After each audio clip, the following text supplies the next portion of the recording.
दोस्तों, अगर आपने दो अलग अलग बैंकों या फिर एक ही बैंक के दो अलग अलग ब्रांचों में अपना खाता खुलवा रखा है और सभी खातों में आपने एक ही नंबर लिंक कराया है तो ये आपको महंगा पड़ सकता है। जी हाँ दोस्तों, सही सुना आपने। अगर आपके पास दो ब्रांच के अलग अलग, एक ही बैंक के दो ब्रांच में अलग अलग अकाउंट है और एक ही नंबर आपने वहाँ पर भी दिया है, या फिर अगर आपके पास अलग अलग बैंकों के दो खाते हैं या दो से अधिक खाते हैं और उसमें एक ही नंबर आपने दिया है, तो फिर ये वीडियो आपको देखना बहुत ही ज़रूरी है, क्योंकि इससे नुकसान क्या हो सकता है आपका ये बताएंगे। क्या है आरबीआई की नई गाइडलाइंस इसको लेकर, ये भी आपको आज के इस वीडियो में बताएंगे। तो अगर ऐसा है तो वीडियो को पूरा देखिए, ठीक है।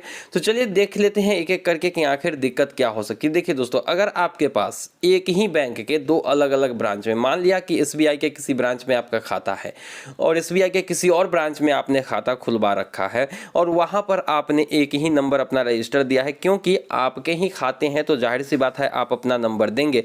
लेकिन ये जो है आरबीआई के बैंकिंग रूल्स के गाइडलाइंस के, जो भी आरबीआई की गाइडलाइन है बैंकिंग को लेकर, उसके खिलाफ है, क्योंकि आरबीआई ने क्लियर कर दिया है इस बात को कि आप दो अलग अलग खातों में एक ही बैंक के एक ही नंबर नहीं दे सकते हैं। अब ऐसे में दोस्तों दिक्कत क्या हो सकती है, सबसे पहले चलिए समझते हैं। देखिए अभी अभी हाल ही में एसबीआई ने अपना व्हाट्सएप बैंकिंग सर्विस स्टार्ट किया है, जहां पर अगर आपके एसबीआई के मान लो किसी दो ब्रांच में दो अकाउंट है तो वहां पर बैलेंस इंक्वायरी अगर आप करेंगे तो सिर्फ एक ही बैंक के आपको डिटेल्स आते हैं, दूसरे बैंक के नहीं आते हैं। तो इसके लिए दूसरा नंबर जारी नहीं किया जा सकता है।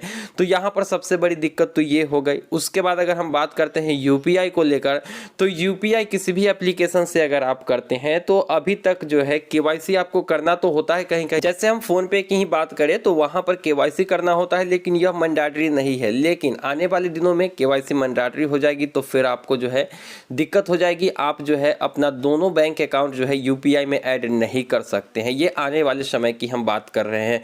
वहीं पे मोबाइल बैंकिंग की बात कर लूं तो अगर आप मिस कॉल के जरिए बैलेंस देखना चाहते हैं तो अब तक जो है आपको मिस कॉल के जरिए दोनों ही अकाउंट के या फिर दो से अधिक अकाउंट है एक ही ब्रांच में, एक ही बैंक में, तो फिर उसके भी डिटेल्स आपके पास आ जाते हैं। लेकिन आने वाले दिनों में ये भी दिक्कत हो जाएगी कि आपको मोबाइल बैंकिंग के जरिए भी ये फैसिलिटी नहीं मिलेगी, क्योंकि आरबीआई की जो गाइडलाइन है वो यही कहता है कि किसी एक बैंक के दो शाखाओं में अगर आपका अकाउंट है तो आप एक ही नंबर नहीं देंगे, आपको डिफरेंट नंबर दोनों में देना होगा, नहीं तो आगे चलकर ऐसी मुसीबत हो सकती है।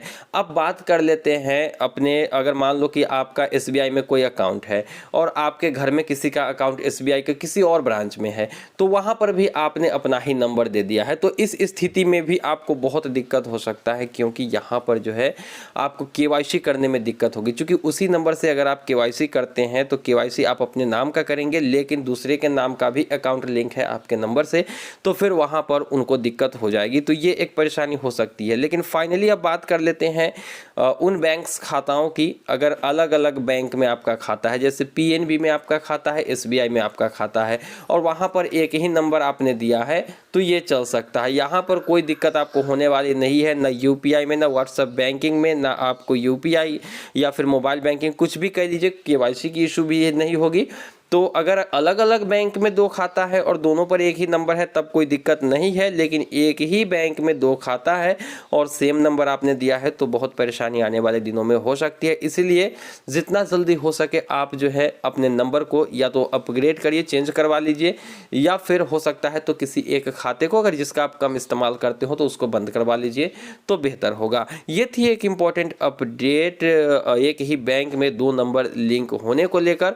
उम्मीद है कि वीडियो पसंद आई होगी। आपके भी किसी एक बैंक में अकाउंट लिंक है, मतलब एक ही बैंक के दो अकाउंट आपके एक ही नंबर से लिंक है, तो वो कमेंट सेक्शन में आप लिख सकते हैं।